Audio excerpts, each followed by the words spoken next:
Hello, everyone. Welcome to the Scumdogs Kennel. I'm your host, Chris Williams, and in today's Cryptid Corner mini episode, we have two stories of Bigfoot that we're going to be reading today, folks. Both are out there, and they're both intriguing. Let's get into the first article, which is named 13 Drivers Chased by 7 to 8 Foot Creature, Wall, Township, New Jersey. Now, everyone, let's get into these particular Bigfoot stories and read exactly what the witnesses experienced and how it perhaps affected them from that moment on.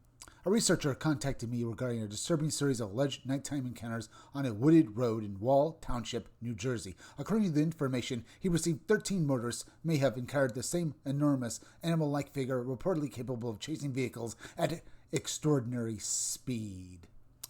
That's a hell of an opening, folks. So this thing, whatever it was able to move very fast. Let's read the actual story now.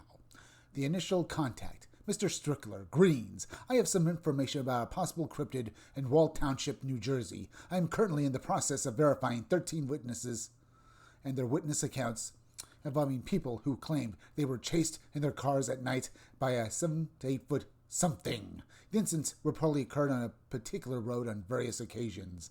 I have more information, but I would prefer to discuss it by phone if possible. Contacting the police. Let's read this part, folks. I would also like your advice about how to encourage a detective to be forthcoming with information. I assume the detective would not be receptive if I simply said, I heard a monster chase 13 people, and I was wondering whether you could confirm it. Yeah, I can see basically this sort of subject might need more nuance than this, basically asking, hey, did you guys see a monster? Did it chase people? Yeah, I can see that, folks. It sounds almost humorous, but sadly, I can see this basically being warranted. But let's read on now. If I confirm the stories, and possibly even if I cannot, a group of 8 people is planning to explore the area at the end of the month. We want to see whether we can find any physical traces of the creature. I'm not sure whether you would be interested in participating, but everyone agreed that your expertise would be appreciated. So far, very interesting, folks. We haven't actually gotten to exactly the actual story yet, it would sound, folks, but people have basically been seeing this entity. Sounds out there, folks, doesn't it? Because we haven't really gotten to the actual accounts yet, folks. Only that basically 13 people have seen something, but they're not actually giving us any real details here, folks. I mean, who these people were, or basically exactly what they were doing exactly as these incidents happened, and exactly what happened, well, directly afterwards. Did they run, or did they just stand there in panic? Let's read on and find out. The witness who reported the creature. Approximately 8 years later, BB contacted me again and recalled the details of our original telephone conversation. I explained that I personally knew one of the alleged 13 eyewitnesses. He claimed that he had been chased along a wooded road in Wall Township by an animal as tall as a car. He believed it could run at approximately 60 miles per hour. At the time, police were seeking information concerning the death of a woman at a nearby dog park. That death was later determined to be unrelated to the reports of the creature. The police inquiry caused my friend to telephone the detective and report what had happened to him. The detective told him that they were fairly certain his sightings were unrelated to the woman's death, but thanked him for providing the information.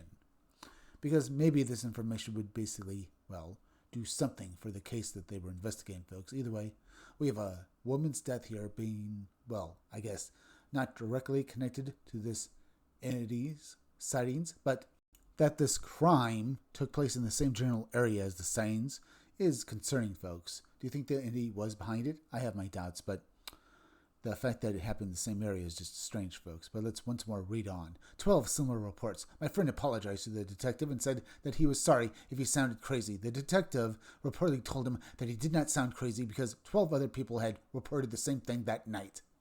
The explanation changes. My friend called the detective again later and asked what had become of the large and potentially dangerous animal. This time the detective told him that the entire incident was simply some kids partying in the woods. He then asked my friend not to share the information with anyone. Now, that sure sounds like a cover-up to me, folks. It sounds too convenient that this detective would say that it was just a bunch of teenagers partying in the woods. It could be that someone higher up in the chain of command ordered him to say this to anyone who asked, because that's the feeling I get there, folks.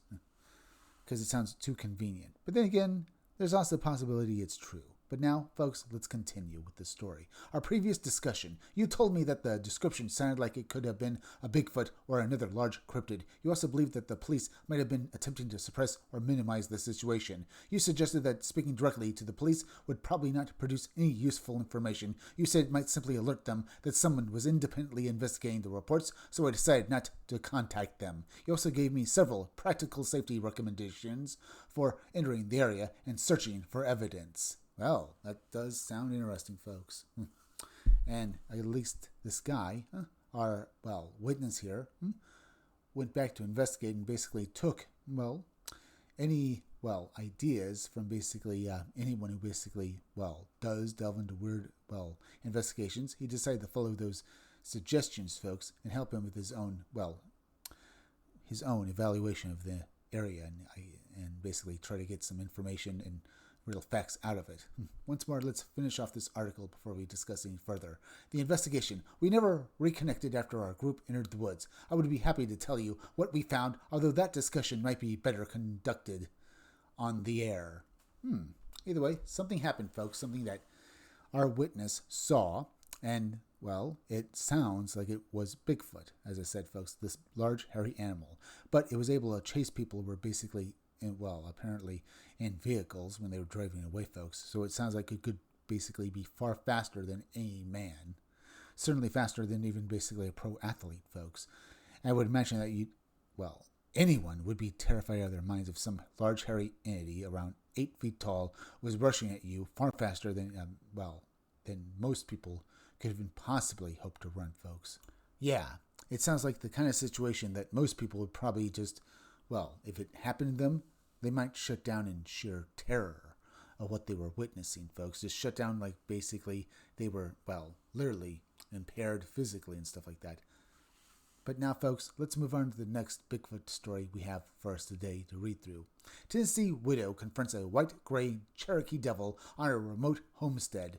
And let's hear about this, particularly bizarre Bigfoot encounter where we have a sighting of a white Bigfoot, folks, or at least something close to it. But let's read on. A widow living off-grid with her children in rural Perry County, Tennessee, says that months of howls, wood knocks, thrown rocks, and fleeing white forms eventually led to a direct encounter beside a creek. The incident became even more disturbing when her adult son apparently mistook the pale humanoid figure for his mother. Well, depending on how far away the son basically saw this entity, I can believe that happened, folks, that he would mistook this entity for his mother. But now let's get into the actual full account now.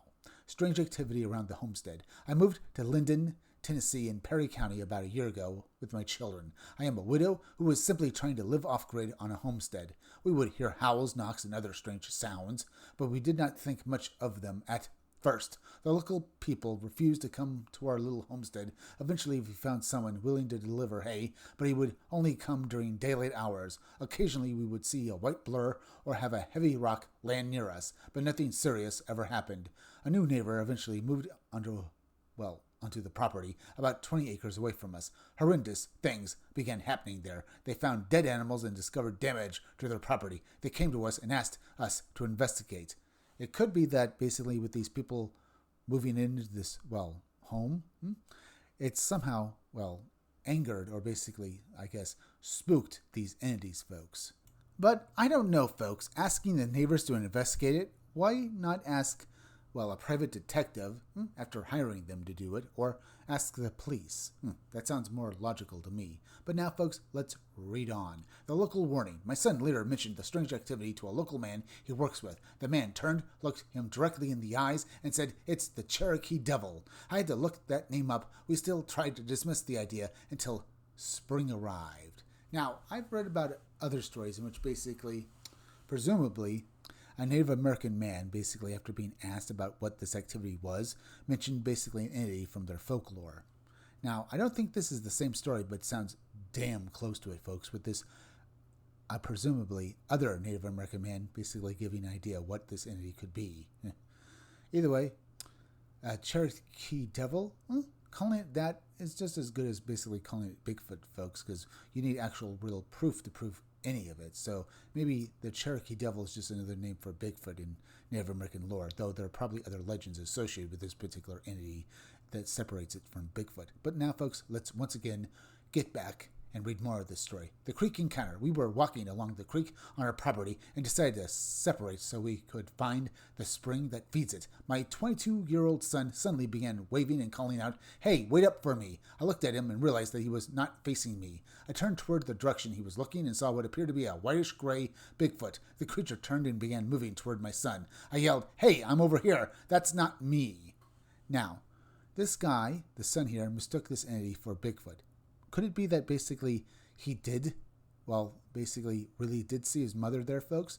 That maybe this entity somehow glamored itself to look like it's, like his mother? The fact that this entity was approaching the son is concerning here, folks, because, I mean, if you were basically fooled, or basically your mind basically Jedi mind tricked, and then right before basically it attacked, the illusion came off, folks, that would basically be the worst thing to happen, folks. So it's good that this mother saved her son. But once again, let's get back to the story, folks, and read more because it's so much fun. Protecting the creature. I do not want people coming here and trying to hurt it because it has never touched any of my animals. If one of our animals dies because of the weather or another natural cause, we carry the carcass to an area where we believe the creature sleeps. I'm curious whether you have heard of this creature and what you can tell me about it. Only the various stories basically he's probably, researched over the years, folks, and maybe a few reports on some of the evidence, like, tracks, and maybe hair samples, folks. All of those basically being circumstantial evidence that don't directly, confirm any of this, folks. And our, witness here, basically relying on basically the testimony of basically various researchers and what they think about these creatures, as said, is basically just secondhand knowledge at best, and theories as well. Either way, you get the idea. Her talking to anyone basically would just give her only a rough idea because we don't know that much about these entities, folks. Either way, let's continue with this story and get back to it.